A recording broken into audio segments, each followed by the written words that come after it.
Bom, muito bem, pessoal. Então, vamos começar a nossa revisão da quiropraxia Thompson.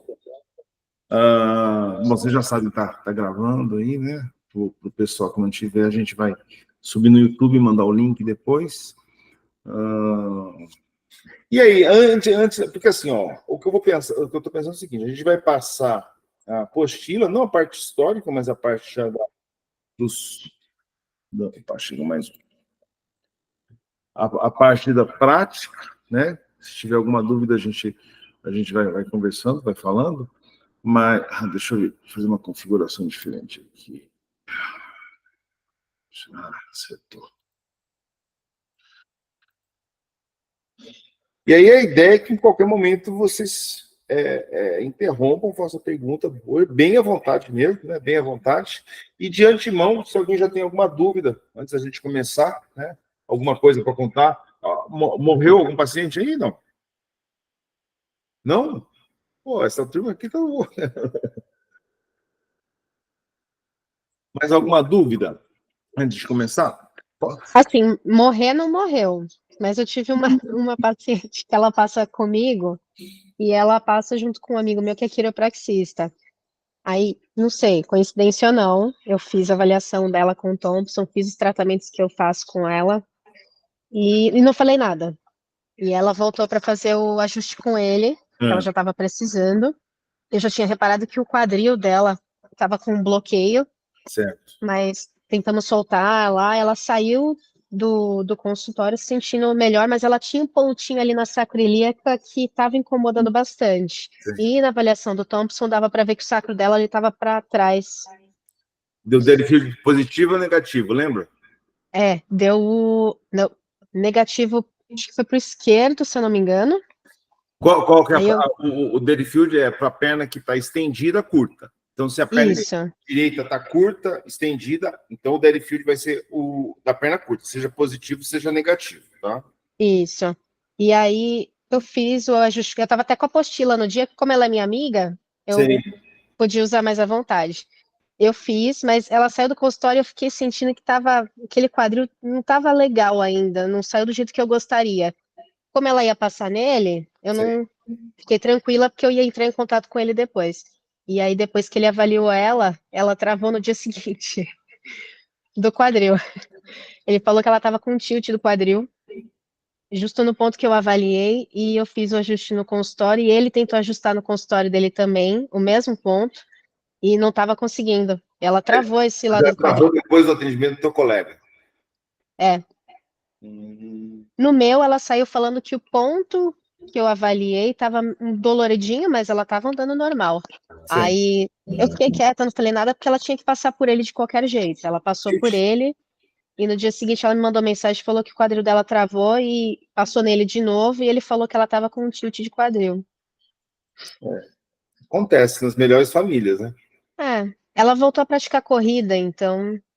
É a fase de adaptação, né? A fase de adaptação da corrida, a fase de adaptação a qualquer exercício aí, né? Pode ser aí, se o Fernando, o Bruno, que tem bastante experiência com esporte aí, acho que é isso mesmo, né?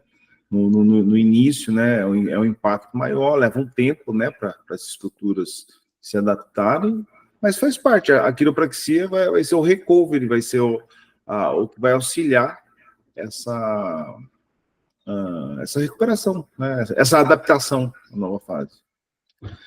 Certo? Mais alguém quer perguntar alguma coisa? Conseguiu ajustar aí, Bruno? No Thompson? Porque é difícil mudar, né? É difícil mudar. A gente já tem Então, que trabalhar, é difícil mudar. da minha parte, assim, o mais difícil foi isso, né? Não enviesar para os outros métodos, né? Mas, assim, eu tive várias situações que uma eu só fiz o Thompson mesmo, tive um resultado positivo.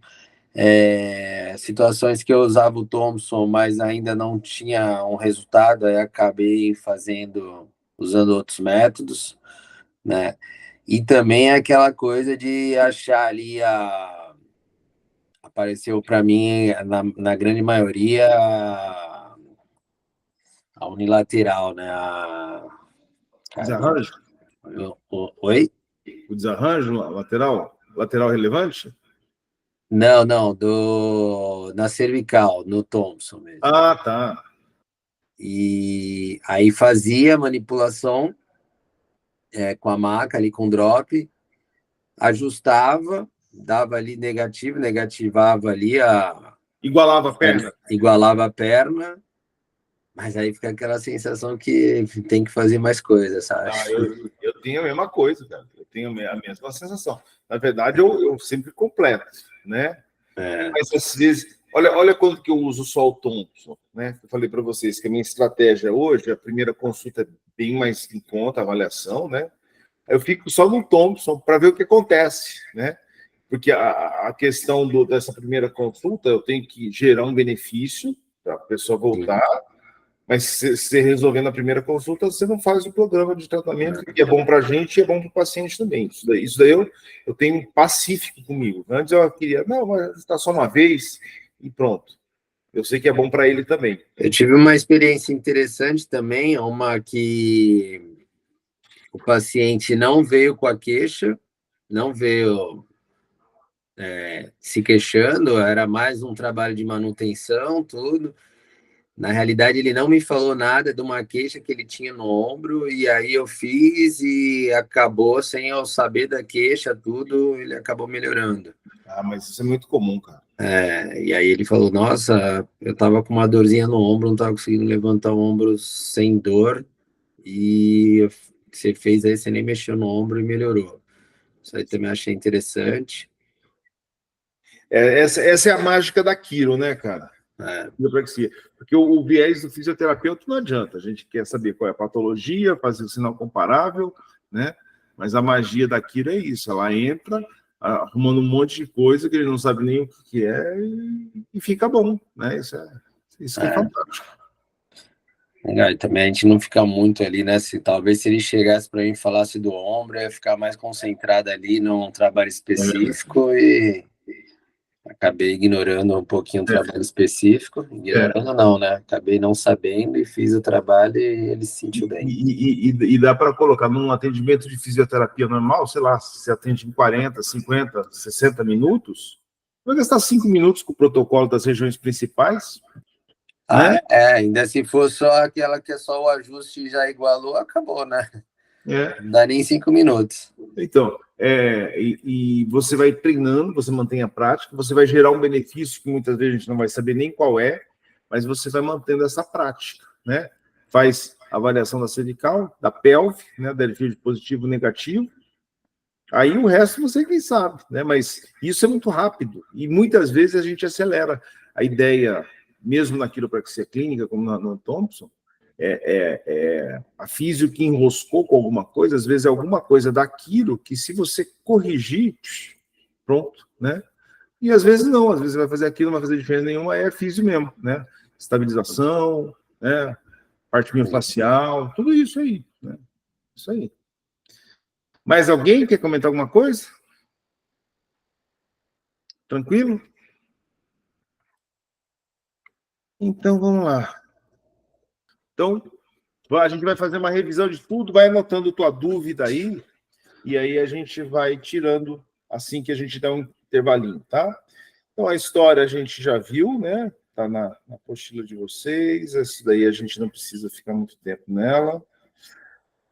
A gente sabe da característica do Thompson, que ele era um engenheiro também, que ele criou a marca de drop, né? E aí, aqui a gente entra nas características da técnica Thompson, tá? Então, basicamente, a gente usa a avaliação do comprimento das pernas, a gente tem 5 categorias básicas, ouvindo tudo isso uma segunda vez é muito mais fácil, né? Então, 5 categorias básicas, síndrome cervical unilateral, que é o que vai acontecer em 80%, 90% dos casos, não sei se é a experiência de vocês. A gente teve a felicidade de ter uma paciente que não era essa, né, que era do occipital, foi bem legal.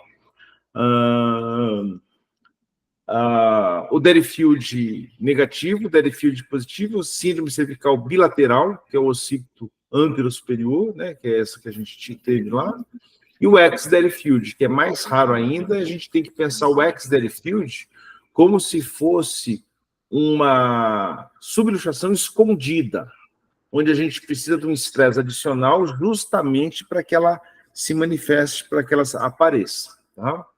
Aí a gente vem nas áreas secundárias, né? Opa! Aqui é a transição cérvico-torácica. Eu não sei qual é a experiência de vocês, mas eu sempre avalio isso, né? A gente pode rever. E é incrível, muitas vezes, o Derifield positivo ou negativo que estava antes, você ajusta a região de transição cérvico-torácica, muda o Derifield. É uma coisa muito louca. Eu acho essa região de transição ela é muito importante aí. Porque o que eu faço? Eu faço a cervical, né? A pelve, aí eu vou para a transição cérvico-torácica, aí eu vou avaliar de novo o Derifield, porque eu, na verdade, eu fico o tempo todo pesquisando para ver o que acontece, né? E você vê de repente inverter o Derifield, é muito louco, né? Então essa região, a transição cérvico-torácica é muito importante. Depois a gente vai para a lombar, né? A gente mostrou a palpação de movimento e o ajuste, pode fazer o ajuste com drop, quem faz o rolo lombar pode fazer, né? O objetivo principal é priorizar a subluxação primária, isso diferente, e isso discorre demais do pensamento da fisioterapia ou da quiropraxia, como eu fazia antes, né? Porque ela vai priorizar achar a subluxação primária. Dura ter paciência para a gente corrigir só isso e ver o que acontece. De vez em quando eu consigo, e o resultado também tem sido bom, né? A gente usa os ajustes com drops, e a gente avalia, ajusta e reavalia. Então, essa é a constância da técnica Thompson. Dentro da neurologia da perna curta, não existe membros exatamente do mesmo tamanho, então, pelo menos, eu posso dizer até que é um pouco a minha interpretação em relação ao que eu vi o Thompson, eu não procuro igualar a perna de forma alguma. A perna vai ser diferente, né? Ela pode até inverter no meio do tratamento, não tem problema nenhum. Mas, assim, quando existe a interferência, quando a gente faz a pergunta certa, né, para o corpo, que seria a região cervical e o Derifield positivo ou negativo, as pernas se igualam, mesmo tendo uma diferença real entre elas, uma pequena diferença. É como se a gente desse um estímulo naquele organismo e aquele organismo ele percebesse o que você quer e ele responde igualando as pernas. Na neurologia a análise do equilíbrio neurológico, né? Então a gente tem a facilitação e inibição. Basicamente vai ser isso. Sempre que a gente fizer uma pergunta, porque se ele fizer uma rotação da cabeça e tiver uma subluxação, você vai estar estressando mais aquele organismo. Se estressou esse organismo, vai ter aquela resposta ou de facilitação ou de inibição de uma cadeia muscular, que é o que vai levar a contração muscular unilateral e extremidades desiguais. A partir do momento que você corrige a subluxação, né, você minimiza o excesso de facilitação e inibição, e a resposta daquele organismo é a perna se corrige. Dentro da perna curta, eu preciso mandar vou mandar o mapa mental para vocês em PDF, que está tudo bem destrinchado lá, tá? Vou mandar agora terminando aqui, mandando no grupo para vocês. Então, as alterações proprioceptivas, a gente tem os informantes, né? Os proprioceptivos, mecanorreceptores, fuso muscular e OTG. O fuso muscular, ele detecta estiramento das fibras musculares e o OTG detecta a tensão miotendínea. A articulação facetária, a gente tem o estresse da cápsula facetária, que ela também é uma origem de dor e uma origem de informação, né? E o disco intervertebral, que a distorção, a compressão dele tem um informe mecânico, e o terço externo desse disco também é inervado, né? Então, também é um provocador de dor aí, tá? As informações aferentes. Então, a gente tem na medula o trato espinocerebelar e o trato espinotalâmico, onde eles vão subindo, um pelas fibras tipo 1A e a outra pelo tipo C. O cerebelo, chegando até o cerebelo, que é responsável pela propriocepção e controle motor, e o tálamo, que integra informações com o cérebro. A partir do cerebelo, ele vai para o tálamo, né? Integra as informações e vai para o córtex motor e sensorial. e do tálamo ele vai para o córtex motor sensorial. Então, essas são as duas vias ascendentes da informação. Agora, as eferentes, que são as descendentes, né? Quando não tem subluxação, existem informações convergentes, ou seja, não existe alteração nenhuma, estresse nenhum nos testes. E quando existem as informações divergentes com subluxação, ela desce pela medula em 4 tratos eferentes e ativa músculos agonistas e inibe os músculos antagonistas. Então, isso vai fazer alteração. Então, essa é a forma da gente entender o que acontece. Um estresse adicional. Minimamente para a gente entender, quando você coloca o paciente deitado de barriga para baixo, vira a cabeça de um lado, vira do outro, um lado encurta e o outro lado não, e depois o ajuste não iguala a perna, a gente vê que tem uma interferência nessa cadeia. Isso é ponto pacífico, né?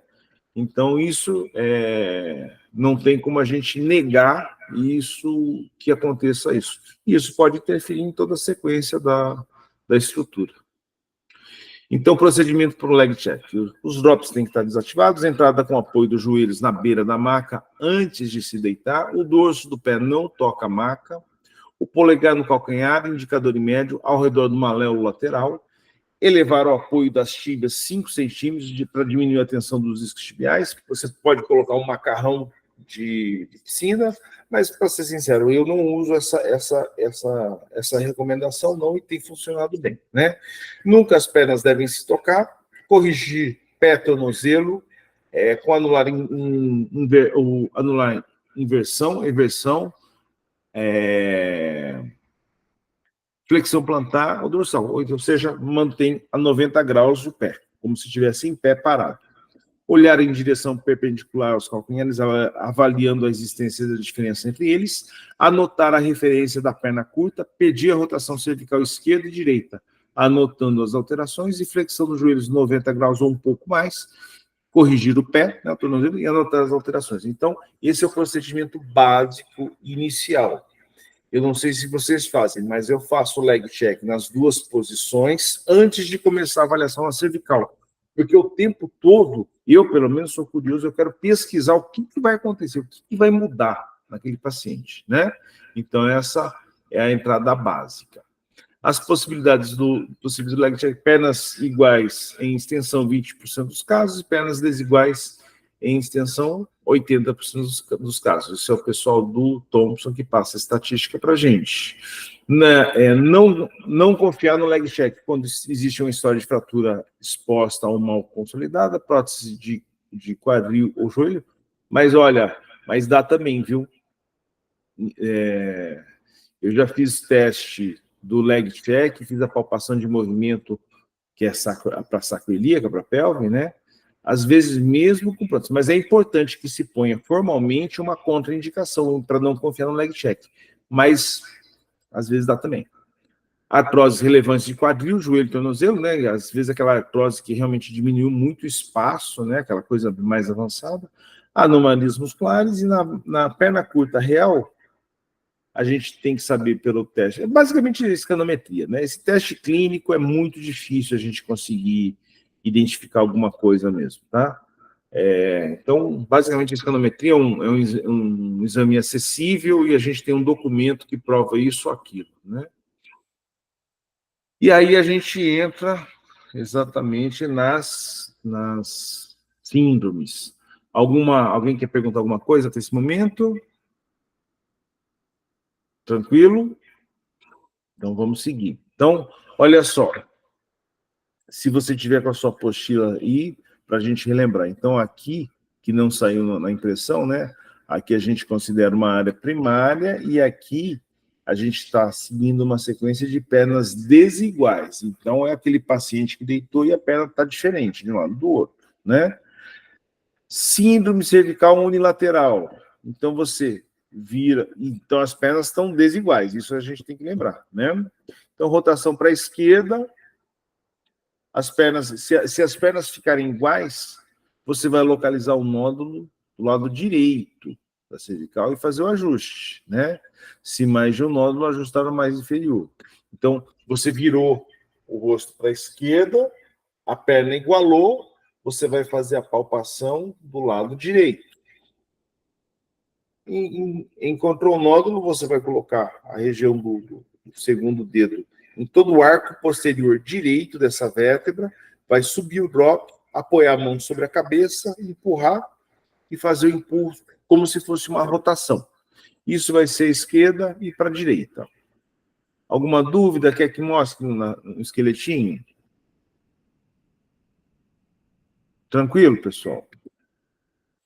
Então vamos tocar. Ó, se alguém precisar que mostre no esqueleto, me avisa, eu vou lá e mostro na mesa, tá? Não é um paciente, mas é uma possibilidade. Então, aqui, a avaliação todo o processo de avaliação, olhando de um lado, olhando do outro. Quando um dos lados deixar a perna igual, você já sabe o lado que vai corrigir. Isso é o que mais acontece e é o primeiro ajuste que a gente vai fazer. Tá? Esse é o ajuste da síndrome unilateral. Se não tiver dúvidas, a gente segue.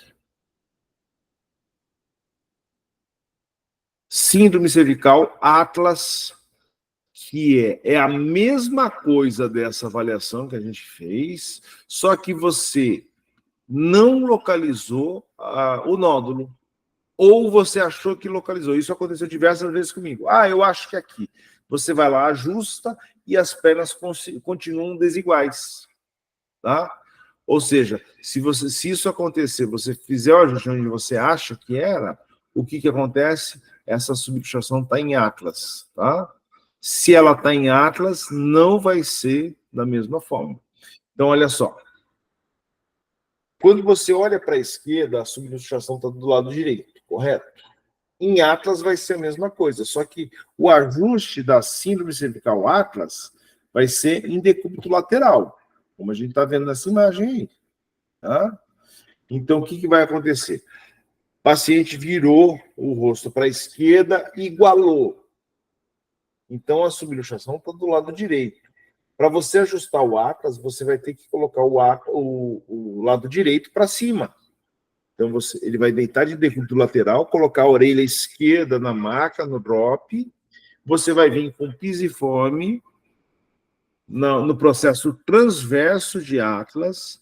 Você vai dar um impulso. O impulso pelo drop. Essa é a grande vantagem, gente. Você fazer esse ajuste sem o drop, você precisa de um treino absurdo. Você ajustou o drop na carga direitinho, você não vai ter problema nenhum, tá? Então, com o pisiforme bem apoiado no processo transverso de Atlas, você vai empurrar de lateral para medial e de posterior para anterior. Então, você vai lá, desarma o drop e cai, certo? Isso se... Então, a gente tem... Se você virou à esquerda, você vai ter que colocar o lado direito, né? O ajuste com o paciente... Se você olhou para a esquerda, aqui a descrição que eu fiz, ó, o ajuste em decúbito lateral esquerdo. Então, virou para a esquerda, vai ter que deitar do lado esquerdo e você vai pressionar o processo transverso, né, do lado direito para medial e anterior. E o oposto, a mesma coisa. Todo mundo recordou esse ajuste? Tranquilo? Muito bem. De boa, de boa. Beleza, maravilha. Então, a gente já viu a segunda, vamos para a terceira. Síndrome cervical. Vocês vão ver que, falando agora, passando o curso, vocês vão ver que é muito simples tudo isso, e até lógico, né? Porque eles têm que classificar. A partir do momento que eles criaram um método, eles têm que classificar. Mas é tudo muito lógico e muito simples, né? Então, síndrome cervical duplo bloqueio, nódulos bilaterais, ou seja, dos dois lados vai ter nódulos, né? E dos dois lados, as pernas vão se igualar. Então, tá lá, tem uma diferença entre as pernas. Você olha para o lado esquerdo, iguala. Ou você não, paciente. Olha para o lado direito, iguala. Ou seja, o que vocês já sabem? E vai ter que fazer o ajuste dos dois lados. Qual você vai priorizar, né? Aqui tem os 3 critérios. Ajuste a vértebra que estiver mais inferior, ajuste o nódulo mais dolorido, ou seja, Às vezes você tem dos dois lados, mas um lado está muito mais evidente, uma subluxação muito mais radical. Ela provavelmente vai ser a melhor opção. E ajustar o lado que corrige mais a perna. Então, de um lado você vira, corrige completamente, e do outro lado você vira, corrige, mas não tudo. Então, essa é a forma de você ter critério para você tomar a decisão de qual módulo que você vai ajustar, né? Avaliar novamente a cervical. Então, sempre, né? Eu sempre faço assim, a partir de qualquer uma delas, eu corrigi, igualou a perna. Eu pego, anulo o estímulo, ou seja, a perna volta à diferença normal daquela pessoa, e eu testo novamente. Se a partir do momento voltou à diferença normal e não mudar de novo as pernas, beleza. A gente encerrou em Thompson, na avaliação de Thompson, a questão cervical. Tá? Então, eu sempre reavalio dessa maneira. Anulo, né? Lembra a chacoalhadinha na perna? Anulo o estímulo e aí a gente vai de novo. Beleza? Tá, e o ajuste é igualzinho o outro, só que vai ser de um lado. E detalhe, você ajustou de um lado, zerou, acabou. Aí você vai procurar do outro, se tiver ainda igualando a perna, você corrige também. Tá? Então, eu tenho certeza que a partir dessa conversa nossa vai ficar tudo muito mais claro, né, na cabeça de todo mundo. Vai ser bem interessante o resultado desse nosso encontro. Então, síndrome cervical posterior, nódulos bilaterais no mesmo segmento. Olha só, é a mesma coisa. A gente está falando da mesma coisa, só que agora vai ser no mesmo segmento. Virou para um lado, ficou igual, virou para o outro, ficou igual também, né?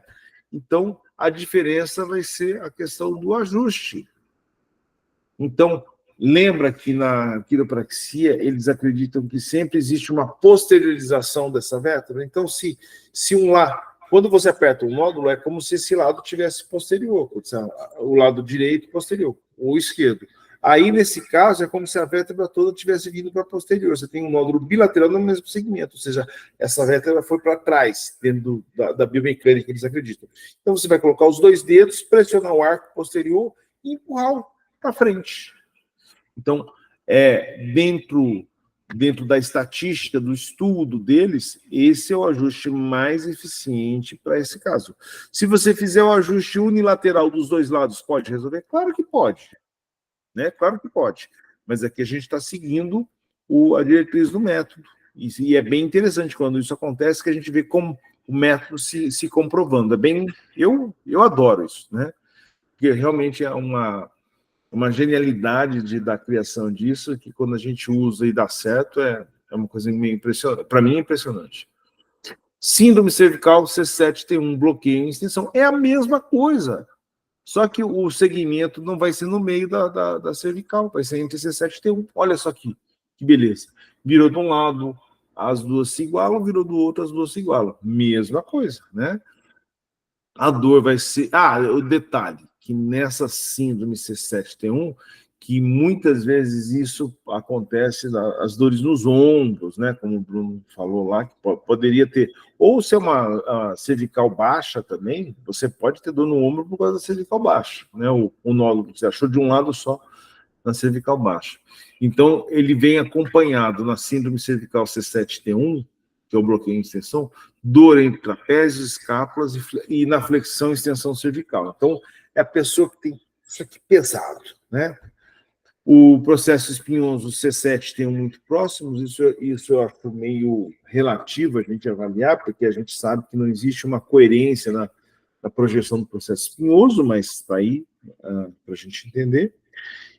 O ajuste clássico não será eficiente, né, e o ajuste na região hipotenar entre C7 e T1 em direção póstero anterior. Então, você vai apoiar, subir o drop, pode subir o drop sempre que você for mexer em próximo à torácica, você pode subir o drop da torácica também, sobe o drop da torácica cervical, manda lá em póstero anterior um pouquinho, né, para superior, seguindo as facetas das vértebras, mas esses ajustes muito finos, eu não sei se é real, né, mas você já sabe que a faceta, o ângulo da faceta da cervical, que é 45 graus, você manda PA um pouquinho mais para cranial, né?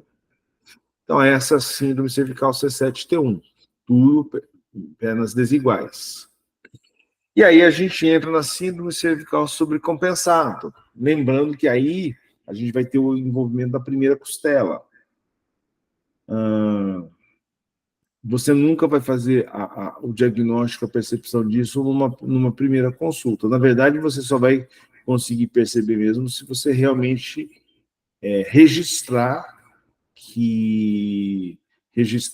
a recorrência, né, da subluxação em C2. Então, você vira o rosto para a esquerda, as pernas se igualam, ou seja, você sabe que do lado direito, né, teria que corrigir, e o nódulo está em C2. Você vai lá, corrige C2, em princípio vai igualar, né, vai igualar as pernas, não vai ter problema nenhum, e só que isso fica recorrente. Então, se você percebeu que isso é recorrente, né, e você não resolveu com outros recursos que você já faz, então você vai ver na síndrome cervical sobrecompensado que existe também um nódulo, além do nódulo sensível em C2, o nódulo trapézio do lado esquerdo. Então, o nódulo está do lado direito da cervical, o nódulo no trapézio esquerdo, e T1, né, também na região T1 do lado esquerdo. Então, a subluxação da primeira costela esquerda. Então, o que você vai fazer? Você vai virar a cabeça contralateral. Então, olha só, né, essa paciente que está deitada aí, ela virou para o lado esquerdo e corrigiu. Então, ela vira a cabeça contralateral, a região medial, né, do primeiro dedo, ele vem aqui na fossa acima da clavícula, onde a gente busca a primeira costela, sobe o drop torácico e cervical, o impulso é de superior para inferior, né? Você pode falar. A T1 também é do lado direito, Esquerdo. Lado esquerdo. Do mesmo lado do trapézio. Não, mas o nódulo, eu digo. O nódulo do lado esquerdo. A rotação para a esquerda corrige. Aí o nódulo na C2 e na T1 é a direita, não? Não. O C2 é a direita. Na T1 é a esquerda. Ah, tá. Tá bom. Tá? Beleza. Inclusive, assim, porque provavelmente, se você ajustou C2, depois você fez a palpação lá estática, né, na transição cérvico-torácica, você vai corrigir isso já, né? Eu nunca cheguei em consultório a essa síndrome, porque talvez eu não seja purista, né? Porque se tem um nódulo em T1 e depois você avaliou torácica alta, a transição lá, você já achou ele, você já fez o ajuste dele também, né? Então é isso. Lembra que a gente está andando no clássico aí do Thompson, né? Mas eu achei bem interessante esse daí, que inclusive no curso deu certo, né? A gente fez. É muito mais agradável do que o ajuste que eu fazia, que era com os dois dedos bem na fossa aqui, né? Esse ajuste é extremamente agradável e resolveu mesmo no curso, né? Então, esse é de um lado, esse é do outro, e essa posição de ajuste. Então, ó, nesse caso, ele virou para a direita, que é o contrário do que ele está olhando para a esquerda. No teste, ele tinha virado para a direita, tinha igualado as pernas. Tinha um nódulo em C2, do lado esquerdo, que é o contrário do que ele está, né? Só que, como é recorrente, e tinha o trapézio direito tenso, um trigger point em cima do trapézio superior, e em T1 também do lado direito tinha um nódulo, então a gente posiciona invertida a região da cervical, coloca o dedo na região, né, acima da clavícula e dá esse impulso superior para inferior, desarmando cervical e torácica. Essa é a mais, eu acho que é mais, talvez, como a gente é multimodal, talvez a gente não chegue nessa, né, nessa síndrome cervical sobrecompensada, porque você já corrigiu torácica, se bobear já avaliou primeira costela de uma outra maneira, e vai, tá? Mas lembrando, a gente está andando no clássico aqui, né, que que a proposta do curso é essa, é bem interessante, né? Eu pelo menos, tenho gostado demais disso aí. Muito bem, então cervical com a perna curta, as pernas desiguais, a gente encerrou aqui. Olha como fica mais simples depois do curso agora, né? Você percebe, pô, mas então não é um bicho de 7 cabeças, né? Então é tudo muito simples, muito coerente. Digo mais, ó, eu vou dar até uma dica do início, como que eu usava. Eu nem pensava nas síndromes. O paciente deitou, a perna está desigual, olha de um lado, igualou, eu ajusto. Olha do outro lado, igualou, eu também ajusto. Pronto. Se você fizer isso e depois disso girar dos dois lados e manter desigual, acabou o tratamento. Você fez um rastreio de todas essas síndromes só com isso, né? É que o gostoso é a gente identificar a síndrome específica e ajustar de uma maneira específica, porque aí a gente vai estar se aprofundando no método, mas clinicamente e para o resultado do paciente eu acho que é pouco relevante. Entenderam? Tranquilo?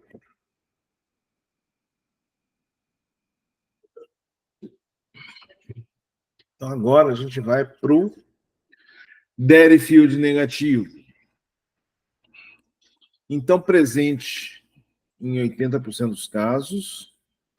A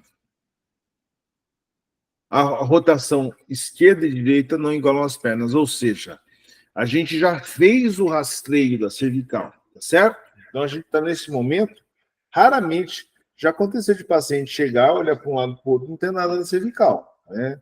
É raro, às vezes é o paciente que está em tratamento e está na hora de eu espaçar as consultas, né? Tipo assim, ele veio na terceira consulta uma vez por semana. Ele já não tem mais nada na cervical. Então, com certeza, esse cara já tem que passar para 15 dias. Então, ou dentro de um atendimento de primeira, segunda, terceira vez, você já fez a cervical. Nesse momento, as pernas estão desiguais, ele olhou para a esquerda, ele olhou para a direita e não mudou. Então, a partir daí, a gente vai avaliar o Deerfield negativo, né? Como que ele se passa? Supondo que a perna direita está curta, nela estendida. Aí você vai fazer a flexão dos joelhos e a perna direita vai continuar curta, tá? Então é a curta em extensão, curta em flexão. A partir daí, para a gente ter certeza que existe um Deerfield negativo, né? Ele tem que ser comprovado com um ponto sensível em um dos pontos, né? Os pontos a serem avaliados. Aí você vai apertar os dois lados. Não, você pode apertar um lado só mesmo. Aí o paciente vai ter que manifestar que a região está sensível. Então, tendão de calcâneo, côndilo medial do fêmur, tuberosidade esquiática, linha articular sacroilíaca, o pubis tem um asterisco aí, porque a gente não vai palpar, não há necessidade, né? Ou pilar articular torácico contralateral à perna curta. Então, se algum desses pontos, pelo menos, se manifestar com mais sensibilidade, é positivo para o Deerfield negativo, né? Ou seja, você encontrou realmente o Deerfield negativo. E se não tiver, o método diz que você vai ter que avaliar a lombar, tá certo? Se você não achar nenhum ponto sensível no Deerfield negativo, você vai para a lombar.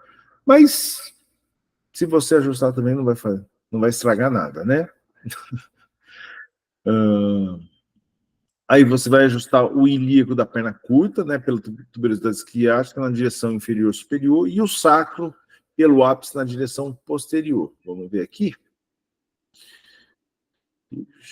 Então aqui, ó, então as duas posições. Então nisso que, né, nessas imagens que a gente tem um Deerfield negativo do lado direito.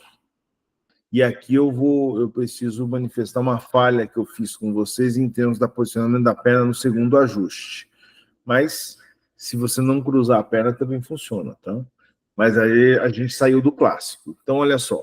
Então, a perna direita desse paciente aqui, ele está deitado de barriga para baixo, a perna direita está curta. Eu fiz a flexão dos dois joelhos, a perna direita continuou curta, e um dos pontos, que foi aqui, ó, no calcânio, a tuberosidade, o côndilo do fêmur, tuberosidade isquiática, linha sacroiliaca, ou do outro lado a região torácica. Estava sensível. Um deles ou mais, né? Mas pelo menos um.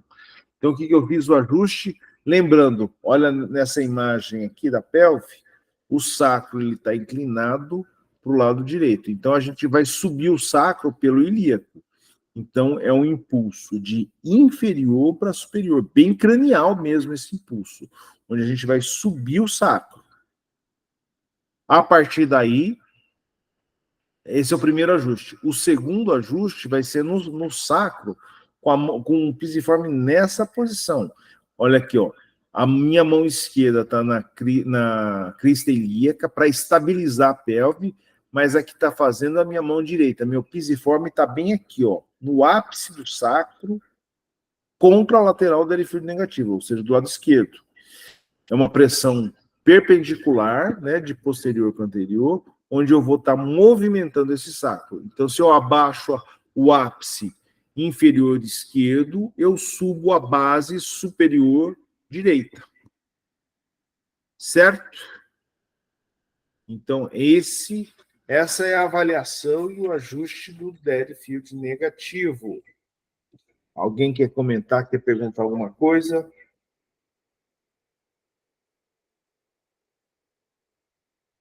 Está refrescando a mente? Espero que sim. O objetivo é esse, né? Que é muito louco tudo isso, mas funciona. Então vamos seguir. Muito bem, a gente passa agora para o Deadfield positivo, segundo eles, presente em 20% dos casos. De novo, rotação cervical esquerda e direita não igual às pernas, ou porque ele não tem nada na cervical, ou porque você já tratou a cervical, beleza? Combinado? Flexão dos joelhos, a perna curta fica longa, tá? Então, e o lado do Deadfield é que a perna curta a perna em extensão está curta. Sempre vai ser isso. Você vai falar Deadfield direito ou esquerdo. Então, a perna em extensão, que está curta inicialmente, ela que se a esquerda estiver curta, Deadfield positivo ou negativo, esquerdo. Se for a direita, Deadfield positivo ou negativo, direita. Então, é a perna curta em extensão que determina o lado do Deadfield, né? A partir daí, dentro da linha clássica, definir se a subluxação está localizada na bota superior, inferior ou superior do sacroiliaca. Então, na bota inferior, são 80% dos casos, né? O teste da cinesiologia aplicada, que é o Arm Fossa Test, positivo na porção superior do ligamento inguinal, e o ajuste do paciente de decúbito ventral, que, na verdade, todo mundo vai manter sempre esse ajuste aí de decúbito ventral, né? Eu, no curso todo, em momento algum, eles, atendendo o paciente, eles só fizeram um outro ajuste para demonstrar. Então, basicamente, deu positivo no Deadfield positivo, você vai poder se focar somente nesse ajuste, tá? Quando é a bota superior, 20% dos casos, o Arm Fossa Test positivo na porção inferior do ligamento inguinal. O ajuste com o paciente em decúbito dorsal. E se você for pensar, né, a gente está pensando no ilíaco, tanto um ajuste como o outro, você vai jogar o ilíaco para anterior, como se ele estivesse fazendo uma extensão. Então, na verdade, realmente vai ser indiferente um ajuste ou outro.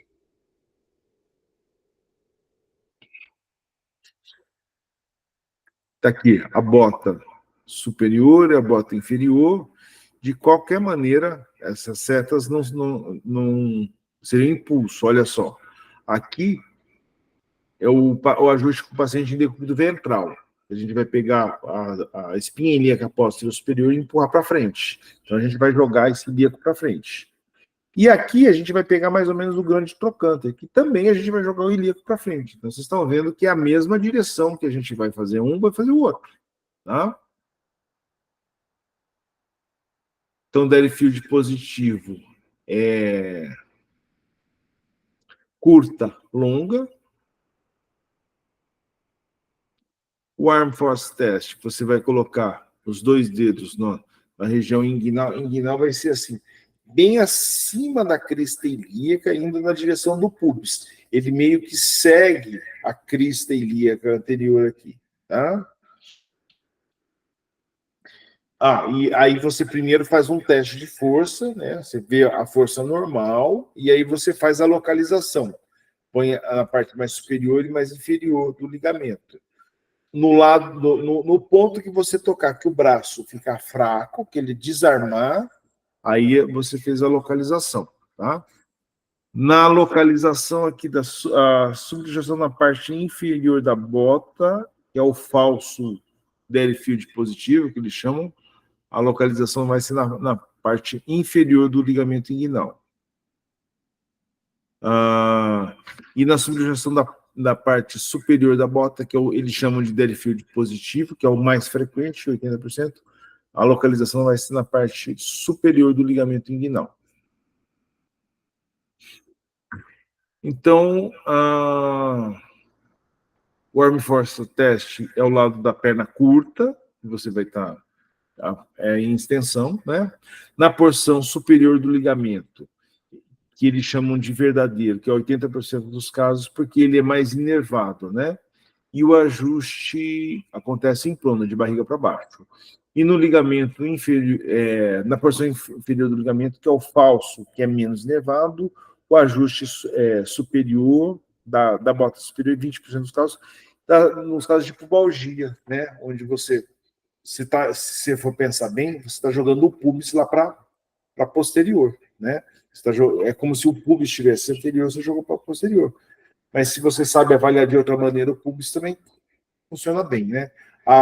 Basicamente, a avaliação que eu faço do pubis, eu coloco o meu antebraço entre as pernas do paciente, ele fecha com bastante força. Se tiver uma sensação diferente, não precisa ser uma dor, mas uma sensação diferente nos adutores ou na virilha mesmo, né? Uma sensação diferente, eu já considero positivo. Aí o ajuste que eu faço é a abertura, né, em contração de adução. Aí você pega simples e separa, pum, né? Isso é bem complementar. Mas você tem que... É que a gente está saindo um pouquinho do Thompson, mas é muito importante você corrigir a sacroiliaca primeiro antes de corrigir a sínfise pública, porque a sacroiliaca é uma articulação maior e ela manda mais. Se você corrigir só a sínfise pública sem corrigir a sacroiliaca, a chance de voltar é muito grande, tá?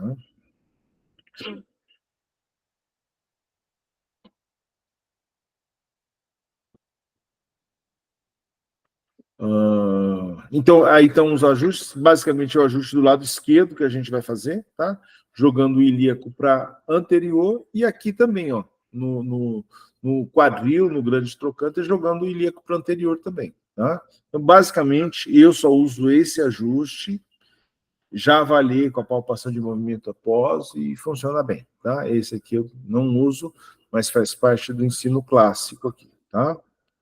Muito bem, aqui a gente encerra a avaliação com o paciente com as pernas desiguais, tá? Que é o mais frequente. Então, aqui a gente encerra as pernas desiguais. Algum momento, alguém quer fazer alguma pergunta até aqui?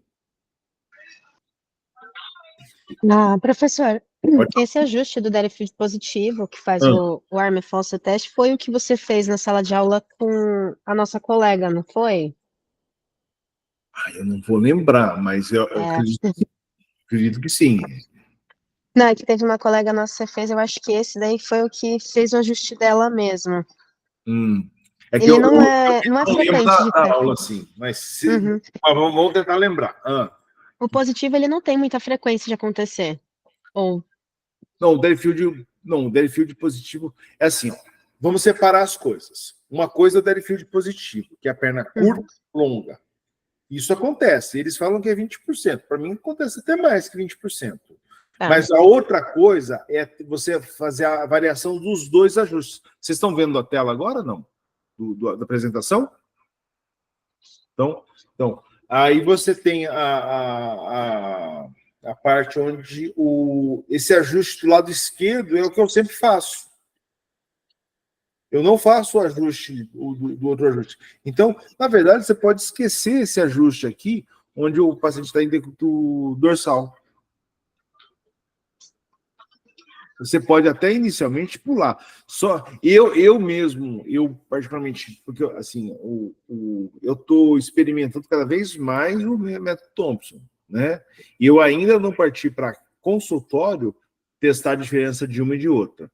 Inclusive porque eu tenho uma outra forma de avaliar, que é a palpação de movimento, que eu identifico dead e field positivo. Eu faço o ajuste dessa forma, com uma bota inferior de barriga para baixo, né, do ventral, e corrige. Então, talvez tenha sido um preciosismo, né, deles mudar isso, porque os professores mesmo falavam que, olha, eu não uso esse ajuste de dorsal, tá? Eu com certeza vai ter um momento que eu vou querer experimentar a diferença de um e outro, né? Mas ainda não chegou esse momento, eu estou experimentando outras coisas. Tá certo, Natália? Uhum. Ficou claro? Ficou claro? Sim. Tá? A ideia aqui é simplificar a nossa vida, não complicar. Uhum. Mais alguma pergunta para as pernas diferentes aqui? Só para a gente... marido de quem que foi lá que eu atendi? Foi da Amanda. Ela não está aqui hoje, né? Eu acho que ela não conseguiu entrar ainda. Não, ela falou que estava viajando. Que pena. É. Deixa eu perguntar. Para perguntar, né, como é que ele ficou depois. Deixa eu mandar que ela mandou mensagem aqui. Aqui. Vou mandar uma mensagem, né, cara?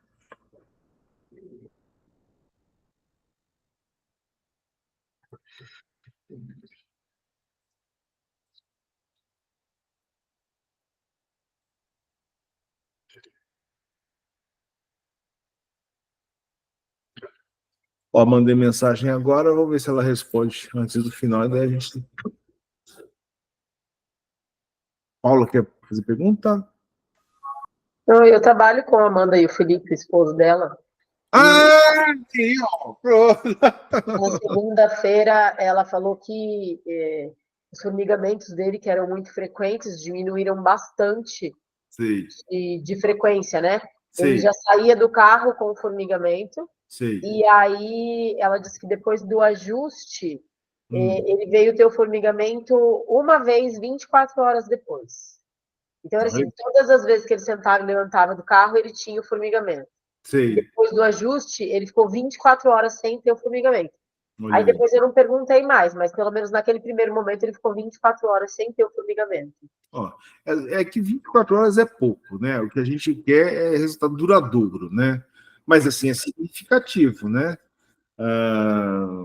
Mas, assim, bom, deu uma resposta positiva. Mas o que a gente quer menos é diminuir 70%, 80% desse formigamento e identificar qual é o ciclo de manutenção que ele precisa. Você está entendendo?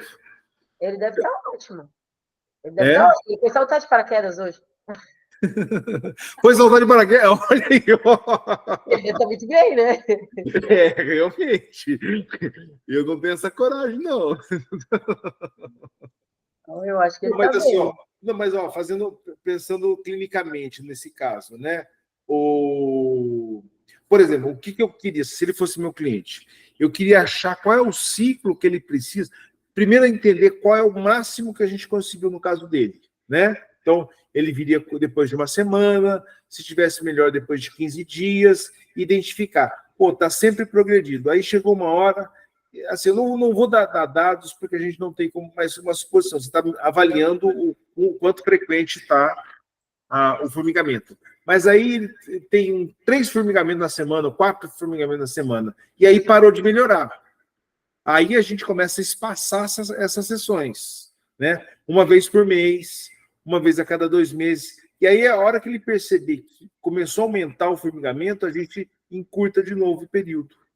Então, é assim que eu gosto de trabalhar. Achar o período ótimo de intervalo para a gente manter o resultado máximo que a gente conseguiu, né?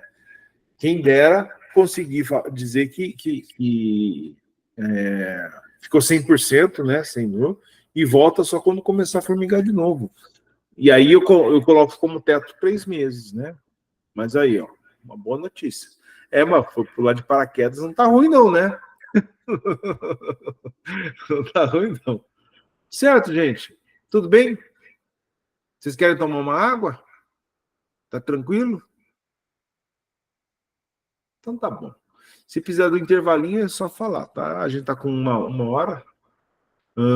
A gente já viu todas as pernas desiguais. Então, ó, vamos ter um marco aqui para a gente, para organizar na cabeça.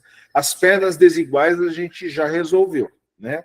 Então, agora a gente vai para os casos das pernas iguais. Nathalie, você que estava com as pernas iguais, né? Sim, era eu. E aí, mudou depois do ajuste? Eu fiquei, assim, eu tinha uma pressão constante na minha região occipital também, e sempre que eu tenho algum problema, me trava a cervical ou o trapézio superior. Mas eu fiquei assim, acho que uns 3 dias muito bem mesmo. Parecia que tinha tirado um peso mesmo das costas, e do ano passado para esse ano, eu tô tendo uma diminuição, né, entre as vértebras que eu tô acompanhando com um médico meu, e eu tô sempre escutando um creque, creque aqui na minha cervical. Certo. Esses 3 dias que eu fiquei sem o peso, eu não senti mais. Aí ela voltou. Não tá ruim, tá bem melhor. O peso voltou? Tá querendo voltar, mas não como antes. Então você precisa ajustar de novo. Precisa. Não, e às vezes não é o mesmo ajuste, hein, gente? Ó, às Sim. vezes não vai ser a síndrome cervical ou aquela dupla que a gente viu. Às vezes é uma outra, porque o corpo vai se adaptando, né? Mas a ideia é essa, né? A quiropraxia, eu recomendo de 3 a 5 sessões no tratamento, né? Não necessariamente toda semana, mas da primeira para a segunda com certeza, talvez da segunda para a terceira, tudo vai depender da evolução dos sintomas, né? Até chegar a um ponto que a ideia, uma cliente como a Nathalie, com a queixa dela, seria assim, a gente chegar a um ponto de 3 em 3 meses você passar por um ajuste e o tempo todo sem dor, sem essa pressão, né? É isso que eu gosto da quiropraxia, a gente oferecer um acompanhamento que é bom para a gente, né? Porque a pessoa vem com uma recorrência e a gente vai dar uma qualidade de vida para a pessoa, né? Nada impede de colocar outras coisas, exercícios, essas coisas, mas é isso, certo? Então, a gente tem os 2 pacientes, deixa eu ver se ela respondeu. Ela respondeu, ele demorou mais de 24 horas para ter demência e está tendo com bem menor frequência. Essa foi a resposta dela. Tá? Bom, melhorou, né? Então, ele era um paciente que tinha que vir depois de uma semana, manteve a melhora depois de 15 dias, depois de um mês, e aí vai, né? A gente melhorar a qualidade de vida deles. Certo, pessoal? Então, vamos seguir. Então, partimos agora para as pernas iguais. Ainda a gente está falando da área primária, né, que é mais importante, mas agora a gente está partindo já para as pernas iguais.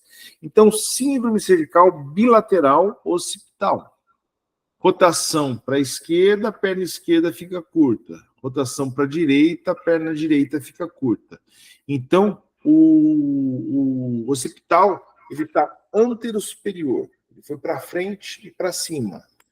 A gente tem a tensão nos músculos suboccipitais, como a Nathalie falou, que ela tinha uma tensão, né, uma pressão na base occipital. E a gente identificou, foi muito... Na verdade, foi uma pérola para o curso. Sempre que a gente acha as coisas no curso e ela realmente responde, é uma pérola, né? Então, aí o ajuste, né? Contato com a base dos processos mastoides, impulso inferior, superior, inflexão. Então, seria essa a ideia de a gente fazer isso aqui com a cabeça. Uma vez só, muitas vezes é suficiente. Então, você faz o ajuste, imediatamente o que aconteceu com a Nathalie? A perna já ficou desigual. Então, ela já entrou num padrão normal. Aí, o que eu fiz depois disso? Na verdade, eu não lembro o que eu fiz, mas o que eu faria? A pessoa está com a perna igual. Eu fiz esse ajuste, ficou diferente a perna. Ela vai olhar de um lado e olhar do outro. Se um lado ela girar a cabeça e ficar igual, O que eu vou fazer? Síndrome cervical unilateral. Pronto. Então, você está aprofundando para ver o que estava atrás da síndrome cervical bilateral. Pode ser que tenha uma síndrome cervical unilateral. Aí você vai aprofundando isso, você vai identificando e corrigindo. Certo, pessoal? Então, esse o occipital está para frente e para cima. Aí a gente vai ter a síndrome cervical bilateral. Ah, não, essa é outra forma de fazer o ajuste, né? Aí você vai pegar pela maxila aqui, né, pela mandíbula, e jogar ele para inflexão também, né? Contato tenar com os polegares, impulso posterior, inferior, inflexão. Essa é outra forma de fazer o ajuste. E a gente vai ter a síndrome occipital unilateral também. Então, o que vai acontecer? Qual é a diferença? As pernas estão iguais, mas a rotação cervical para a esquerda mantém a perna se mantém... tá errado, preciso corrigir. As pernas se mantêm iguais, né? Corrigir já. As pernas se mantêm iguais. A rotação para a direita fica curta, ou seja, é só metade daquilo que a gente fez, né? Então, se ele rodou para a direita e a direita ficou curta, significa que o lado esquerdo, olha só, ele girou para o lado direito. O occipital do lado esquerdo, que ele está para frente e para cima. Então, nesse caso, só um lado do occipital. Como que vai ser o ajuste? Vai ter que deitar, expondo esse lado para cima, né? E pelo processo mastoide, você vai dar um impulso nesse occipital para posterior. Aí você pode me perguntar, mas será que se eu fizer isso aqui com ênfase de um lado só não vai dar certo? Claro que vai. Tá? Claro que vai.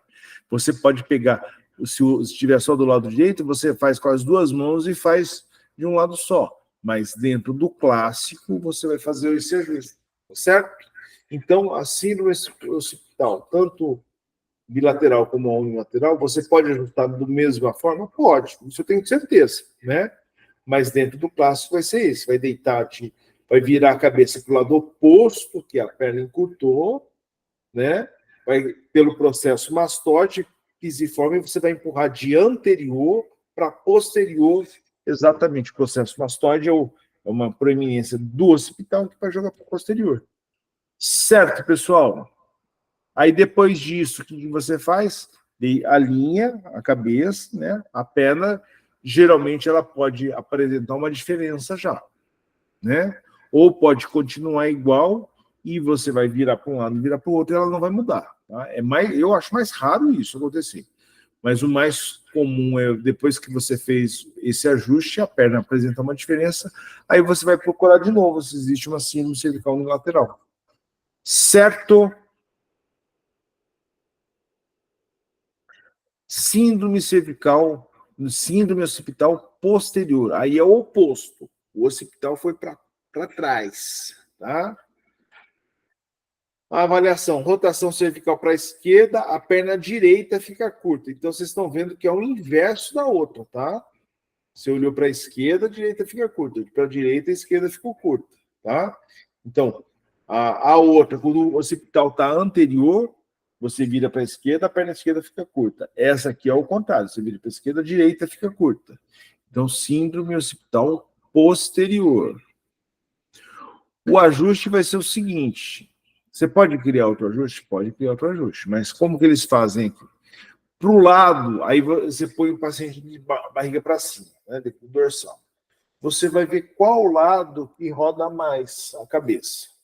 Se for para a esquerda, você vai deixar ele nessa posição, a tua mão venha embaixo do queixo e a mão de trás, o polegar vai no processo mastoide.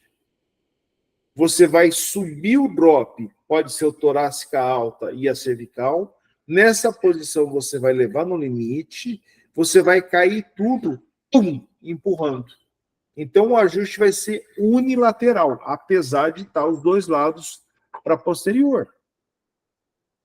Você vai escolher o lado da amplitude de maior rotação da cervical. No lado da maior rotação, você vai posicionar e vai fazer o ajuste occipital, jogando ele para o anterior, unilateral. O que você vai fazer depois disso? Deitar de barriga para baixo e testar novamente, né?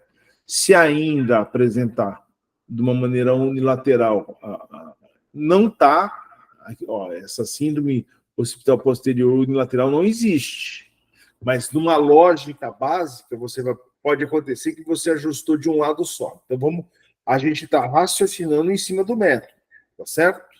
Que não existe isso que eu vou falar. Mas, olha lá. Então, o occipital foi para posterior. Você foi lá, ajustou o lado esquerdo. Pum! Só que o lado direito ainda ficou posterior. Então, o que deve acontecer?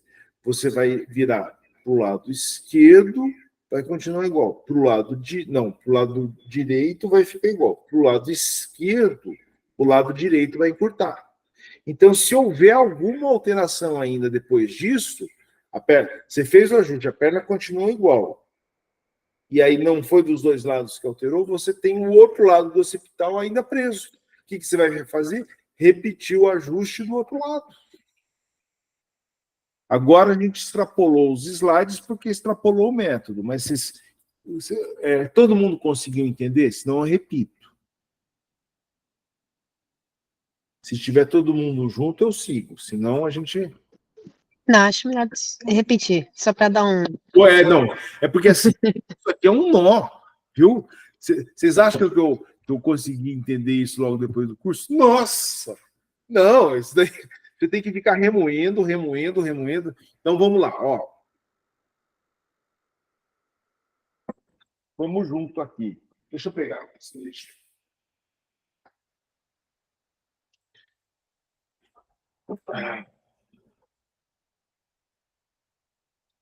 Então, olha lá. Então, essa é a síndrome. Deixa eu pôr perto aqui.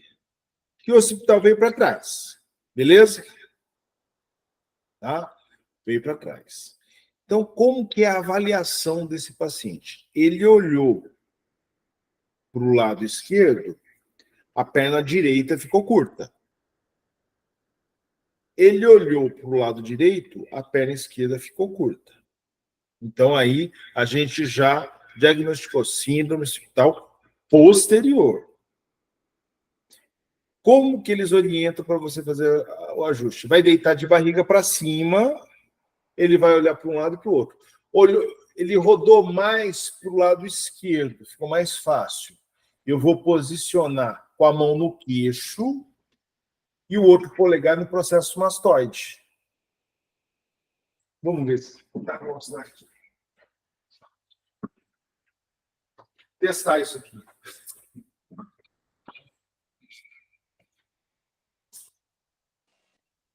Aí, Ulisses. Oi.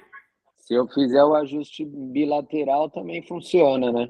Funciona, é que assim, aí a gente está saindo do clássico, mas isso daí é o acochambre clínico que todo mundo faz. Mas vamos lá, vamos tentar elaborar um pouquinho mais. Mas é isso aí mesmo. Faz de um lado, faz do outro. Pronto, resumiu bem, Bruno. Isso aí, cara. Porque o que a gente quer é clínica, né? Mas como esse curso, ele particularmente tem compromisso com o método, a gente está pegando o método seguindo o raciocínio. É bom porque assim, tudo isso que a gente gasta de raciocínio vai clareando para a gente em outras situações também, tá? Então deixa eu ver se dá para mostrar aqui. Então, olha só. Então, a gente já fez a avaliação. O paciente, ele rodou para o lado direito, foi mais fácil agora. Ele rodou mais para cá. Então, eu vou segurar o meu polegar em processo mastoide, segurando o queixo dele. Aí eu vou subir o drop, levo no limite e faço isso aqui, ó. De novo.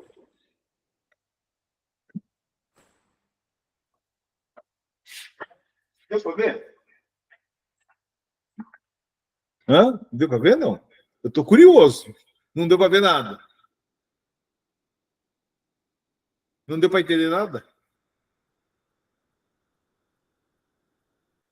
Deu para ver, Bruno?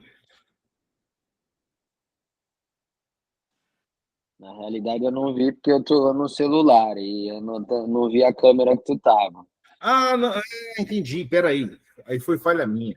É. Deixa aí. O meu foi a mesma coisa. Eu tava procurando qual que era a tela que dava para ver, mas eu não consegui. Peraí. Aqui, ó. Ah, tá. Agora vai dar para ver. Agora dá? Ficou maior aí. Agora dá. Eu tô aprendendo isso aqui, pessoal. Tô aprendendo aqui. Tá.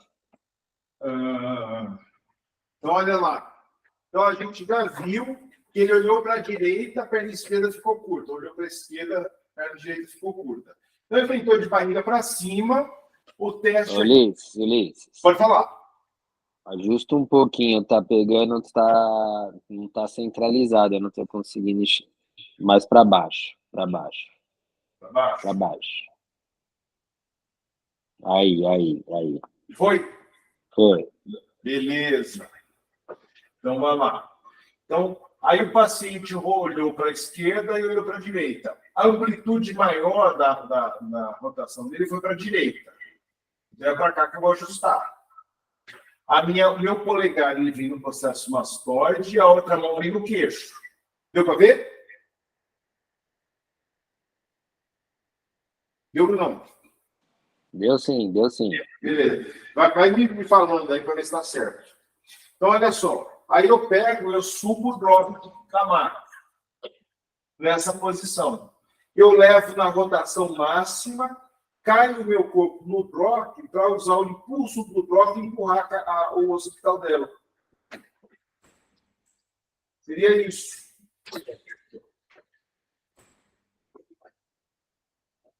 E agora, deu para ver? Deu para ver legal. Agora sim! Então, é isso aí. Então, nessa situação, você fez o ajuste para o lado que rodou mais. Aí, continuando o raciocínio, que o objetivo não é confundir, né? A gente desenvolveu o raciocínio. Deitou de barriga para baixo. Ele olhou para um lado, a perna continuou igual. E olhou para o outro, e a perna oposta encurtou. Provavelmente você vai ter que fazer o ajuste para o outro lado do occipital também. Ou como o Bruno falou, se deu isso aí, já bate dos dois lados. Pum, pum. Tá? Isso a gente está pensando, a gente está raciocinando dentro do modelo do método, mas o método nem fala isso. Beleza?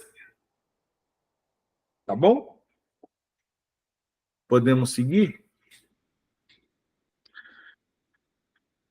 Então, agora a gente vai para o X-Daddy Field. Lembrando, o X-Daddy Field é a mesma coisa, como se tivesse uma subluxação escondida, onde você fez a avaliação e não mudou nada. Então, ele vai estar escondido.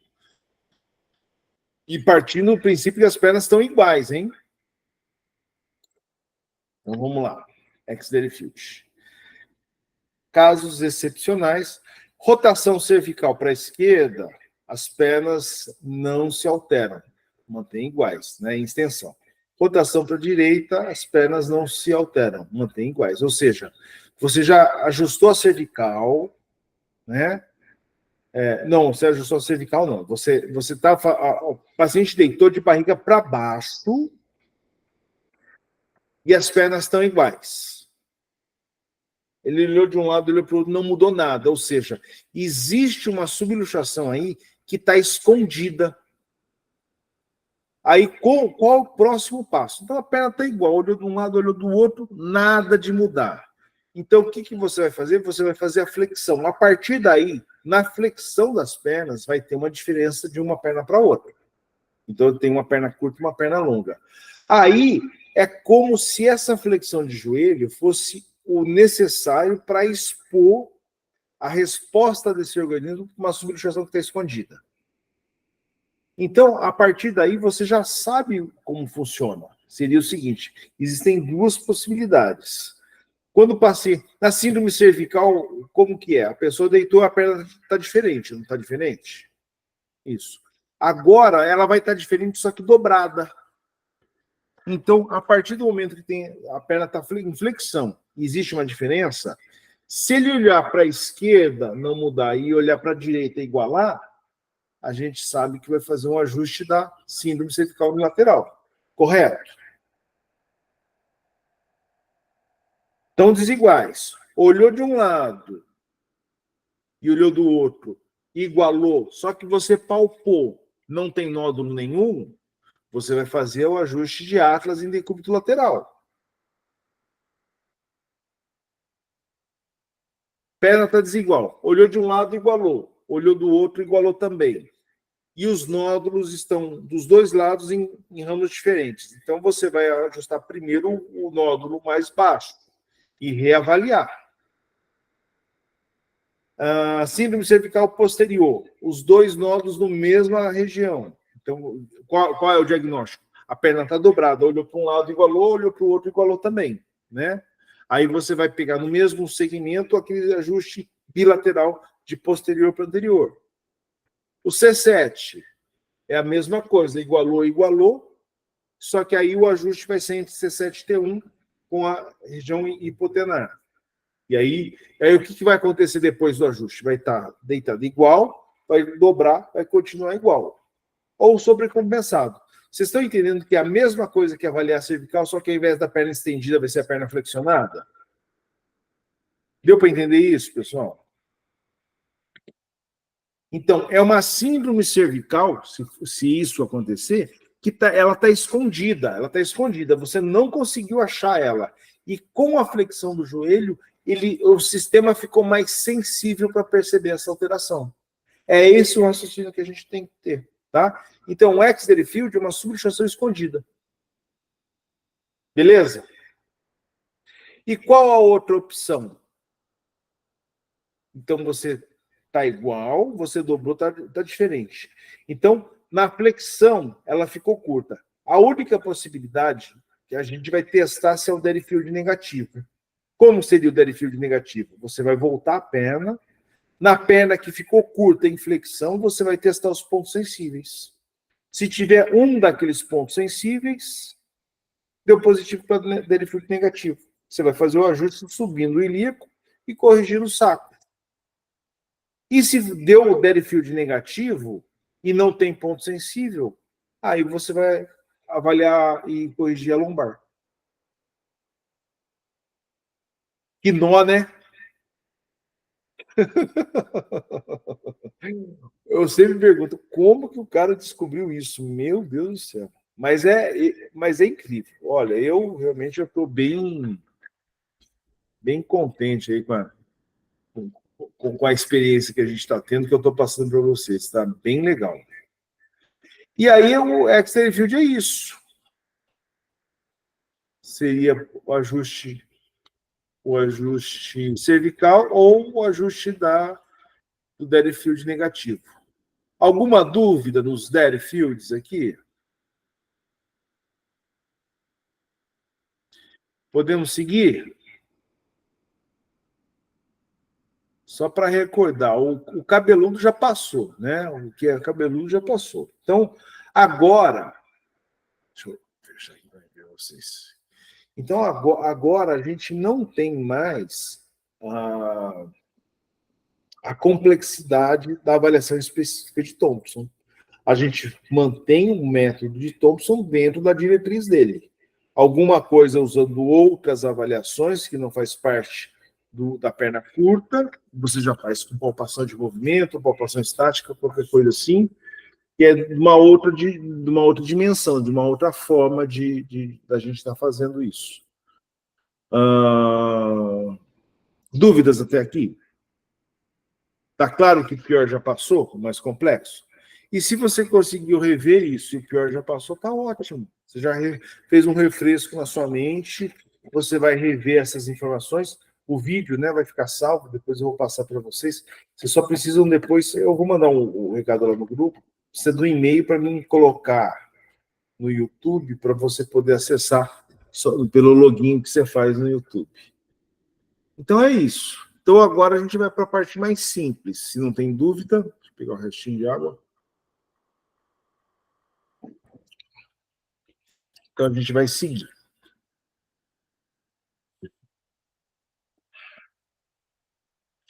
Então agora a gente começa na região secundária. T1 rodada, né? Que é o que o Bruno falou, na síndrome cervical sobrecompensada, muitas vezes você já passou por aí, você já corrigiu isso, talvez desmonte toda a síndrome cervical sobrecompensada aí, né? Mas em teoria não, porque teria a primeira costela. Não sei se vocês estão me entendendo, mas é só analisando o geral, né? Então, na avaliação, palpação, o paciente está com a cabeça alinhada, né? Faz a palpação estática de T1, identificar o lado do desvio do processo espinhoso de T1. O ajuste pode ser com polegar ou pisiforme. Eu não me lembro, não me recordo se eu mostrei com pisiforme, mas você pode apoiar com pisiforme também no processo espinhoso. Você vai subir o drop torácico e cervical, vai posicionar a cabeça contra a direção do teu impulso e você vai apoiar, desarmar os dois drops e empurrar o processo espinhoso para o lado oposto. Lembrando que a avaliação é uma palpação específica. Você faz a palpação, vê qual lado do dedo fica fundo, qual lado do fundo fica raso. Uma largura de 2 polegares, mais ou menos. Todos lembram essa avaliação? Na palpação estática, beleza. Aí você pode fazer o ajuste com drop ou sem drop, não tem problema nenhum, tá? Muito bem. Rotação lombar.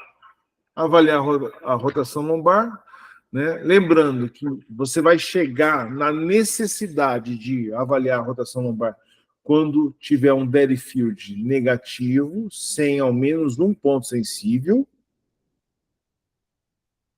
ou mesmo o Deadfield positivo. Na verdade, eu recomendo que você sempre avalie a região lombar, né? Então, aqui o Thompson disse que tanto na presença de qualquer um dos Deadfields, deve ter alguma coisa lombar. Então, eu já coloquei como rotina, eu acabei cervical, acabei pelve, eu vou para T1, né? E aí eu já vou para lombar. Então, isso é minha rotina de trabalho, eu sempre vou fazer tudo isso, né? Então, possíveis fatores causais, consequência da subluxação na pelve, 90% dos casos, né?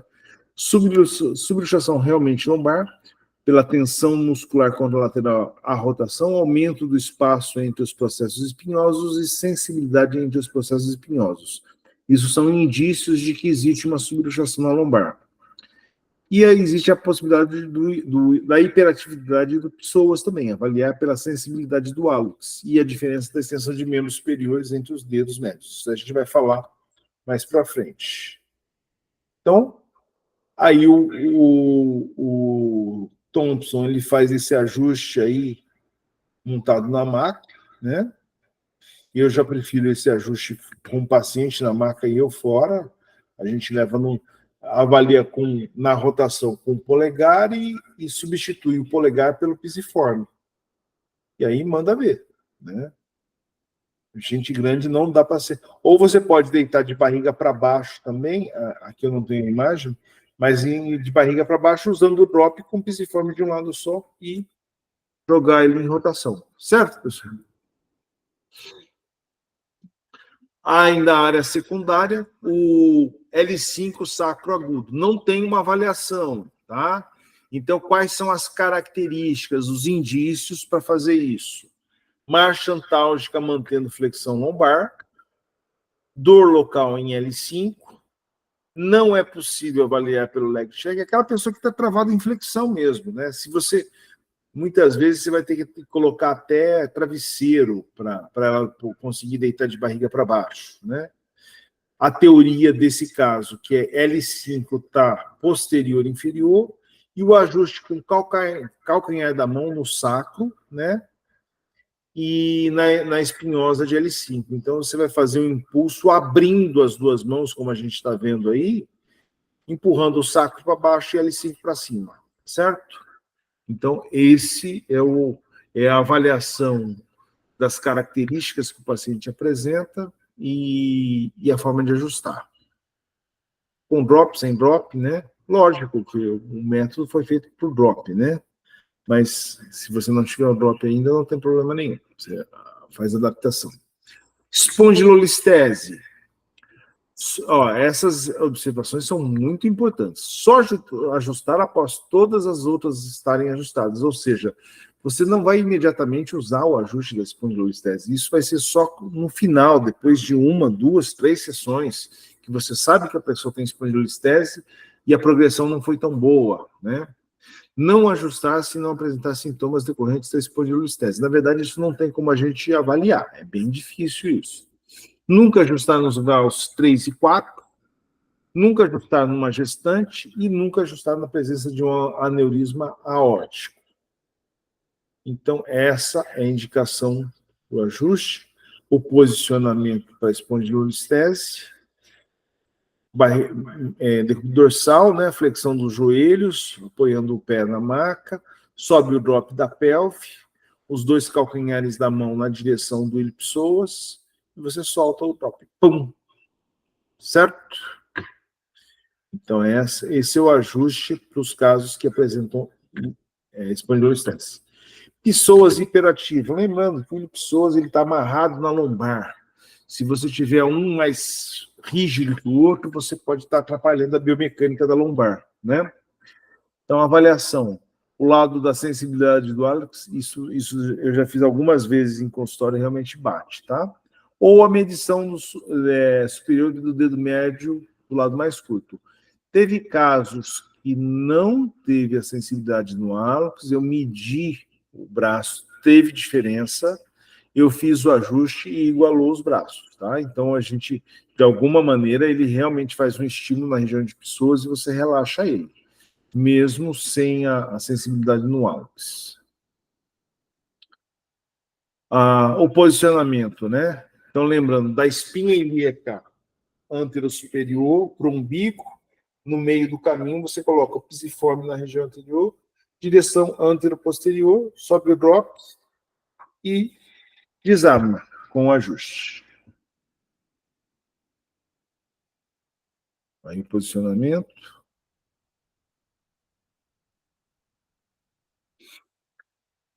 Então, a gente já saiu das secundárias às terciárias. Olha só, eles consideram a torácica terciária. E eu gosto de ajustar a torácica, porque sempre precisa, e partindo do princípio que se existe uma hipomobilidade numa região e uma hipermobilidade compensatória a região torácica é constantemente hipomóvel, né? Então, eu não abro mão, né, do ajuste torácico.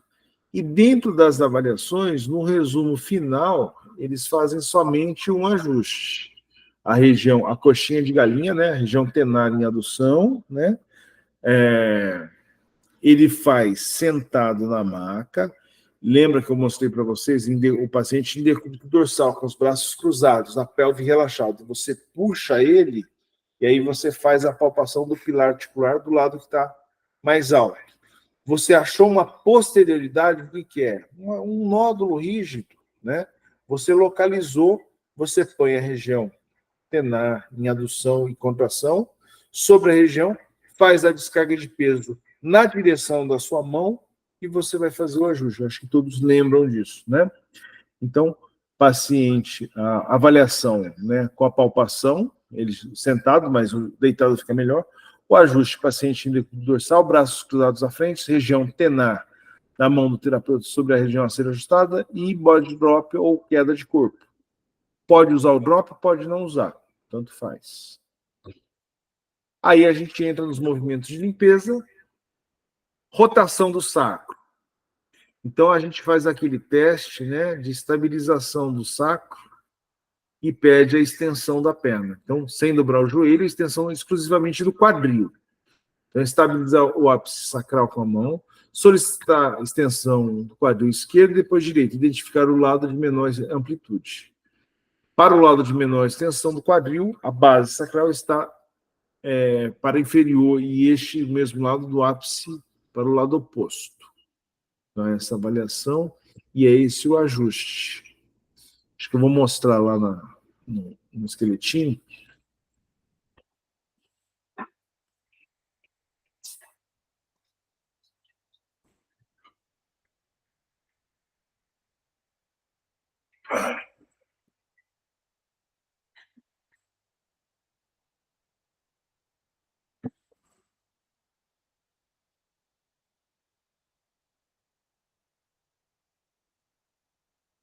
Dá para ver aí, pessoal? Dá sim. Dá para ver. Está na pelve, né? Então, olha só. Esse lado aqui, ele estendeu a perna e esse lado estendeu a perna. Vamos supor que esse lado, a perna subiu menos. Tá? O lado é que está invertido aí. Eu não vou falar o nome do lado porque está invertido, tá? Está com a câmera frontal. Então, esse lado aqui, a perna subiu menos que o outro lado. O que eu vou fazer? Esse sacro, ele está inclinado para o lado que subiu menos. Então, a minha mão vai empurrar a base sacral para lá e o ápice para cá. Então, é uma rotação. Eu vou fazer isso aqui com o sacro.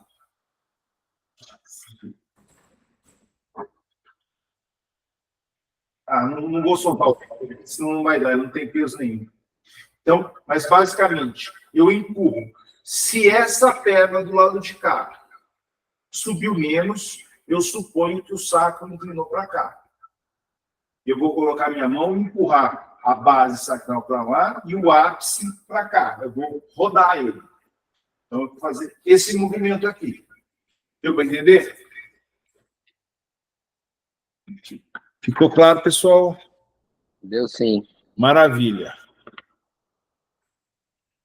Então, esse, e assim, particularmente esse movimento, o pessoal na internet usa muito. O quero-quiro, né? Usa demais isso aí, para ver a diferença da perna. Eu acho um movimento secundário para um ajuste de pelve, mas ele complementa, tá? O Derifield positivo ou negativo vai ser perfeito. Na palpação de movimento, a flexão e extensão vai ser perfeita, mas esse seria um movimento complementar para a gente ajustar a pelve aí, tá bom? Dúvidas? Não, tá tranquilo. Por enquanto. Ápice do sacro posterior seria a mesma coisa, só que mais radical, tá? Seria um problema semelhante. Por que mais radical? Ele não vai conseguir subir nenhuma das duas pernas, tá? Vai pedir a extensão de uma e de outra, vai ser tudo muito pouco, né? Então, aqui, aí no caso, o ápice do sacro posterior, solicitar a extensão do quadril esquerdo e depois direito, extensão mínima para os dois lados. Aqui eles estão sugerindo que pode ter a presença de uma hiperlordose lombar e rotação lateral das pernas, né? E o ajuste vai ser como? Vai ser com o calcanhar na mão. Lembra que o ápice sacral é a parte de baixo do sacro, né?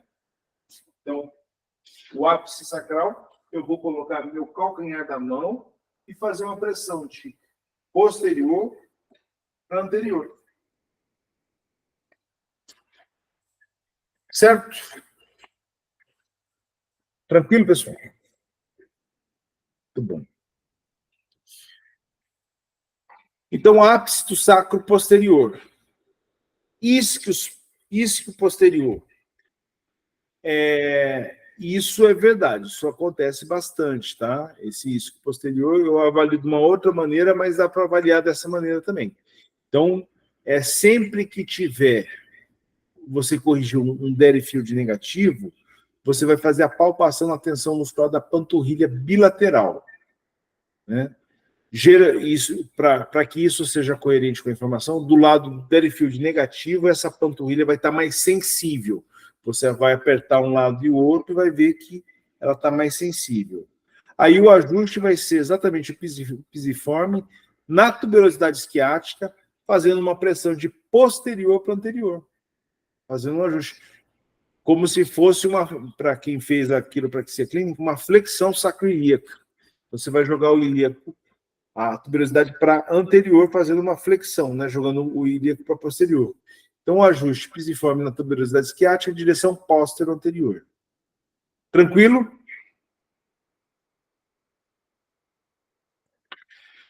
Movimento de limpeza, ilíaco in e ilíaco ex.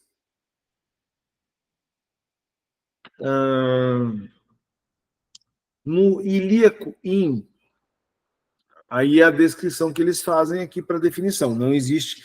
Eu mostrei até uma palpação de movimento para isso, mas no Thompson não existe essa palpação de movimento, tá? Então, a característica para você supor que o ilíaco está indo. O glúteo vai ficar mais alto, o pé vai ficar numa rotação lateral, vai ter o Deryfield negativo nesse caso, e a espinha ilíaca póstero superior vai estar mais medial, ou seja, o ilíaco fechou, tá?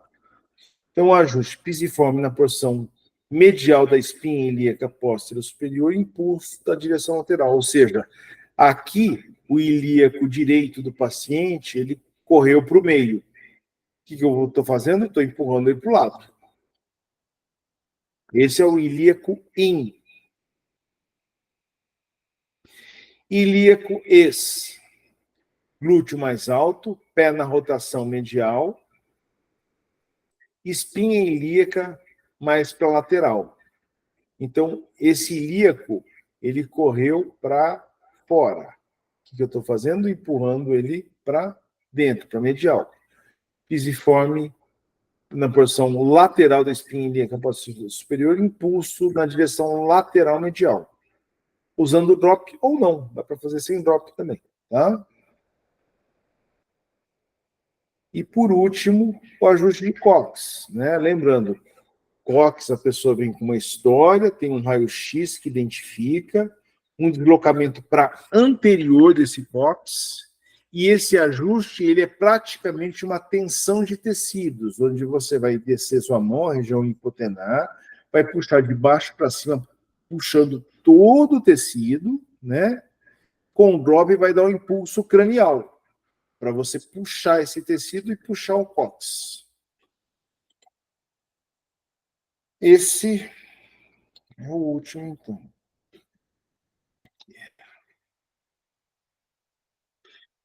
Pessoal, então a gente passou pela apostila toda. Uma pergunta que eu preciso fazer para você. Em todos, clareou sua mente, pelo menos no momento da explicação? Alguém ficou em dúvida de um deles?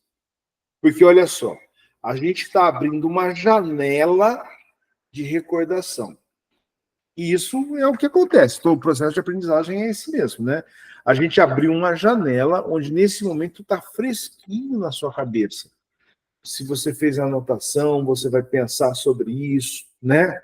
Então, eu acho que é um segundo momento, porque na hora do curso é uma correria, a gente tem que ter a prática, né? Não, tem que experimentar o drop, essas coisas, mas de uma maneira bastante simples a gente consegue recordar dessa maneira, né?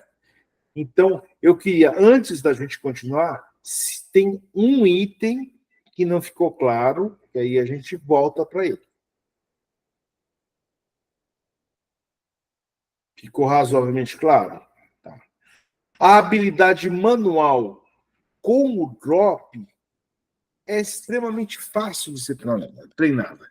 Se você não tem o drop, você vai ter que treinar um pouquinho mais, mas não tem problema, tá? Mas se você tiver a oportunidade aí de ver a questão da mesa de drop, a curva de aprendizagem é muito curta, muito rápida, né? Então, essa é uma das vantagens. Não, as vantagens são muitas, né? Para o iniciante, a vantagem é essa, mas para o veterano é que vai gastar menos mão, né? Gastar menos mão, né, Fernando? Vai gastar menos mão, menos tudo, menos cansaço. Essa é a vantagem para o veterano. Para o iniciante, a curva de aprendizagem é mais curta, né? Deixa eu ver aqui.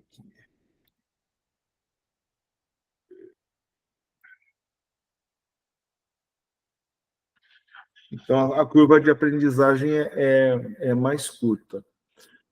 Alguma dúvida, pessoal? Deu para clarear bem?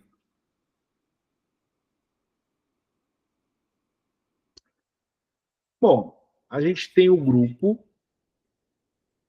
Eu acho que a gente tem que aproveitar essa turbinada que a gente tem no curso, nesse encontro virtual. No grupo, vai ficar muito mais fácil. Agora vai ser mais fácil você tirar dúvida no grupo, né? Porque no começo você não lembra nem os nomes, agora a gente reforçou tudo. Qualquer dúvida, no grupo de WhatsApp é o melhor local, tá? É o melhor local porque aí, atendendo um grupo de pessoas, fica muito mais fácil, atende muito mais gente ao mesmo tempo, né? A gente vai manter isso, manter um grupo, qualquer coisa. Esse vídeo vai ficar no ar para você relembrar, né? Eu vou mandar os recados lá no grupo, aí vocês me mandam um e-mail para eu poder registrar o seu e-mail no login é um acesso restrito ao link, né, do vídeo. E é isso, pessoal. Alguma dúvida? Tranquilo? Que ótimo. Maravilha, fico contente se deu para refrescar o pessoal, a lembrança do curso, né? Então, você vê, é um curso intenso, ao mesmo tempo que é intenso, ele é simples, né?